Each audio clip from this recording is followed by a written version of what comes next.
I used to believe that infidelity was loud, obvious, something that announced itself with reckless choices and clear intentions. I believed it only happened to people who were careless or unhappy enough to invite chaos into their lives. Back then, my life looked stable from the outside. I had a relationship that everyone admired, routines that felt safe, and days that passed without much surprise. But stability, I slowly learned, is not the same as connection. My friend came into my life quietly. We met through ordinary circumstances, nothing dramatic enough to remember clearly. At first, he was just someone I talked to occasionally, someone whose presence felt easy. He had a calm confidence about him, a way of listening that made pauses feel comfortable instead of awkward. When he asked how I was, he actually waited for the answer. That alone made him different from most people around me. At home, conversations had become practical. We talked about responsibilities, schedules, and plans, but rarely about feelings. I told myself that this was normal, that long-term relationships naturally settle into routine. Still, there were moments when I felt unseen, like I was performing a role rather than being understood. I never said this out loud. I didn't want to sound ungrateful. I didn't want to admit that something was missing. With my friend, things were lighter. We talked about music, childhood memories, small disappointments that didn't seem worth mentioning to anyone else. Sometimes we laughed for no reason. Sometimes we sat in silence, and that silence didn't demand explanations. I started to look forward to those moments more than I should have. When my phone buzzed with his message, I felt a quiet excitement that I immediately tried to ignore. I told myself it was harmless. Friends are allowed to care. Friends are allowed to listen. I repeated that thought whenever a line felt slightly blurred. When he noticed things others didn't, like changes in my mood or the way stress lingered in my voice, I felt both comforted and uneasy. Comforted because someone saw me. Uneasy because I knew how rare that feeling had become elsewhere in my life. There were days when I shared thoughts with him that I hadn't shared with my partner in months. Not because I was hiding them, but because the moment never felt right at home. With my friend, the moment always felt right. He never pushed, never crossed any obvious boundaries. That almost made it more dangerous. There was no clear rule being broken, no dramatic line that screamed wrongdoing. Still, I noticed the change in myself. I began choosing my words carefully, thinking about how they would sound to him. I wondered what he would think about things that had nothing to do with him. I caught myself smiling at memories of conversations that were supposed to mean nothing. At night, when everything was quiet, I sometimes questioned why his presence lingered in my thoughts. Guilt arrived softly, not as panic but as a dull awareness. A sense that I was holding something back, even if I couldn't name exactly what it was. I reassured myself by listing facts. I hadn't touched him. I hadn't confessed anything inappropriate. I was still loyal, still committed. And yet, something inside me knew that loyalty isn't measured only by actions. Sometimes it's measured by where you allow your heart to rest. The closer we became, the more complicated everything felt. I didn't want to lose the comfort he brought into my life, but I also didn't want to betray the life I had built. I stood in that space between intention and consequence, pretending it was solid ground. I had no idea then that even the quietest emotional steps can lead you somewhere you never planned to go. The day it happened didn't feel different when it began. It was ordinary in the way most turning points are, disguised as routine.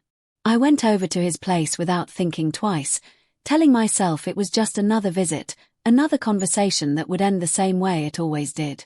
The house was quiet, filled with the kind of stillness that makes you aware of your own thoughts. We talked for a while, nothing heavy, nothing meaningful enough to raise alarms. And yet, there was an undercurrent I couldn't name, a sense that something unspoken was moving between us. At some point, he stood up and walked toward the hallway. I followed without questioning it, still lost in my own thoughts. He stopped near the bathroom and turned to me, his expression calm, almost hesitant. When he spoke, his voice was steady, but there was a pause before the words came out, as if he was measuring them carefully. He asked me to come inside. Then, after another brief silence, he said he thought I should take a shower. For a moment, I didn't understand. The request didn't sound dramatic or commanding. It sounded simple, almost practical. Still, my mind raced to fill the gap between the words and their meaning. I felt my body tense, my heartbeat suddenly louder than the quiet around us. I searched his face for clarity, for a sign of intention, but what I saw instead was restraint. He wasn't smiling. He wasn't pushing. He was waiting. The bathroom was small and clean, the faint sound of water pipes echoing through the walls. Steam from an earlier shower lingered in the air, making everything feel closer, warmer. Standing there, I became painfully aware of the intimacy of the space. It wasn't about the room itself, but about the fact that he was there with me, sharing a moment that felt private even without physical closeness. My thoughts turned chaotic. I thought about my partner, about promises made in moments of certainty. I thought about how easily things can slip, not through grand decisions but through quiet allowances. I wondered if this was already too far, if simply standing there meant I had crossed a line I could never redraw. At the same time, a part of me felt curious, drawn to the vulnerability of the moment, to the honesty of being seen without expectation. He spoke again, softly, clarifying that I could say no. That it was just a suggestion, nothing more. Those words should have made it easier, but they didn't. They made the choice heavier. The responsibility was fully mine now, resting on my shoulders without pressure or persuasion. I realized how rare it was to be given space instead of being pulled. I didn't move right away. Seconds stretched, filled only with the low hum of the house. I felt exposed, not physically, but emotionally. Everything I had been avoiding surfaced at once. The loneliness I hadn't admitted. The need to feel cared for without conditions. The fear of what acknowledging those needs might cost me. In that moment, the shower became a symbol rather than an action. It represented closeness, trust, and the possibility of crossing from emotional intimacy into something more complicated. I understood then that infidelity isn't always about what happens next. Sometimes it's about recognizing how close you are to wanting it to happen. I took a step back instead of forward. I told him I wasn't comfortable, not yet, maybe not ever. My voice didn't shake as much as I expected, but my chest felt tight when the words left my mouth. He nodded, accepting my answer without disappointment or relief showing clearly on his face. He stepped aside, giving me space, and the moment quietly dissolved. As I left the bathroom, I knew something had changed. Nothing visible, nothing that could be explained to anyone else. But inside me, a line had been drawn and almost crossed. I realized how thin that line truly was, and how easily a single request, spoken softly in a quiet room, could reveal truths I had been avoiding about myself. After that day, everything felt slightly out of place, as if the world had shifted by a fraction and only I could feel it. I went back to my routine, to familiar spaces and familiar faces, but the ease I once had was gone. The moment in the bathroom replayed in my mind at unexpected times, not because of what happened, but because of what almost did. It followed me like a question without an answer. When I was with my partner, I noticed how carefully I chose my words. I laughed when it was expected, nodded at the right moments, but inside I felt distant. Guilt settled in quietly. It wasn't loud or dramatic. It was the kind that sits in your chest and tightens when you least expect it. I hadn't betrayed anyone in the way people usually define betrayal, yet I felt as if I was carrying a secret that didn't belong to me. I started pulling away from my friend. Not suddenly, not enough to raise suspicion, but just enough to create space. Messages became shorter. Visits became less frequent. Each time I chose distance, I told myself it was the right thing to do. And yet, with every step back, there was a sense of loss that surprised me. I hadn't realized how much his presence had filled a gap I refused to acknowledge. He noticed the change, of course. People always do when silence replaces warmth. One evening, he asked if everything was okay. The question was simple, but it landed heavily.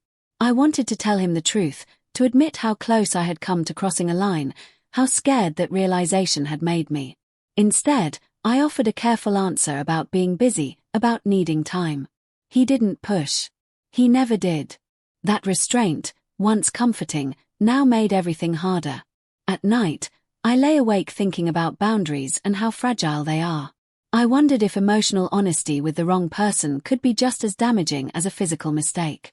I questioned my own intentions, replaying conversations, searching for the moment where things shifted from innocent to dangerous. The more I analyzed it, the clearer it became that infidelity doesn't begin with a decision. It begins with permission. Permission to lean, to confide, to replace one form of intimacy with another. The hardest part was facing myself. I had always seen myself as loyal, as someone who respected commitments. That self-image cracked under the weight of my own thoughts. I realized how easy it is to judge actions while excusing emotions. How easy it is to say, nothing happened, while ignoring how close your heart came to wandering. My partner sensed something too, though they couldn't name it. There was a distance between us that hadn't been there before. Small misunderstandings turned into longer silences. I wanted to fix it, but I didn't know how to explain a problem that had no visible cause. How do you confess to something that exists mostly in your mind? How do you apologize for a moment that never fully unfolded? Eventually, I understood that avoidance wasn't resolution. Pulling away from my friend didn't erase what the experience had revealed about me. It only delayed the conversation I needed to have with myself. I had to admit that I was lonely in ways I hadn't allowed myself to feel before. That I had been craving attention, understanding, and presence. And that craving, left unspoken, had led me to the edge of a choice I never thought I'd face. The realization was uncomfortable, but it was also clarifying. I couldn't undo the moment, but I could decide what it meant. I could let it become a quiet turning point instead of a regret that grew with time. As painful as it was, acknowledging the truth felt lighter than pretending nothing had changed. Because something had changed. Not in my relationships alone, but in how honestly I was finally willing to look at myself. In the days that followed that realization, I stopped running from the discomfort. I let it sit with me, heavy and undeniable. For the first time, I allowed myself to question not just my actions, but the life I was living. I asked myself when I had last felt truly present, truly heard. The answer wasn't easy to accept, because it pointed back to choices I had been avoiding for a long time. I knew I had reached a point where something had to change. Carrying silent guilt was slowly poisoning everything around me. So I began where I should have started long ago, with honesty. Not the kind that dramatizes or confesses everything at once, but the kind that opens a door. I spoke to my partner about feeling distant, about feeling unseen. I didn't mention my friend or the bathroom or the moment that hovered between intention and restraint. Instead, I spoke about loneliness, about the quiet gaps that had grown between us. It wasn't an easy conversation. There were pauses, misunderstandings, even hurt. But there was also truth. That conversation didn't fix everything overnight. But it shifted something. For the first time in a long while, I felt like I was no longer hiding behind routine.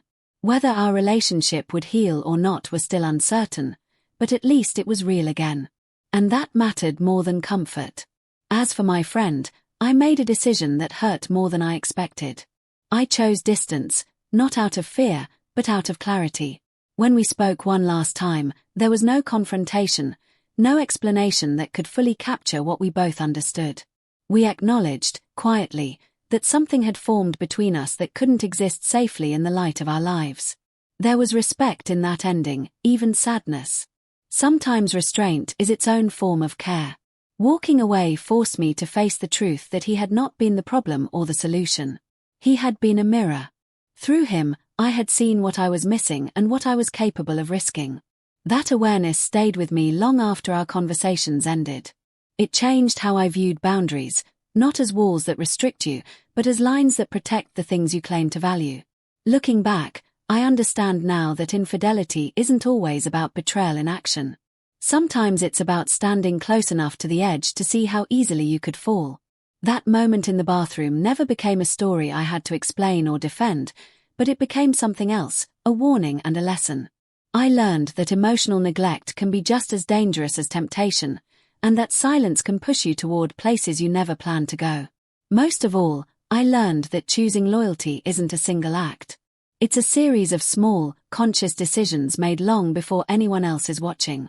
That day didn't change my life in the way dramatic stories do.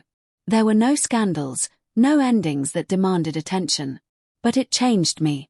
It forced me to look honestly at my needs, my boundaries, and my responsibility to the people I care about. And sometimes, that quiet kind of change is the one that matters most.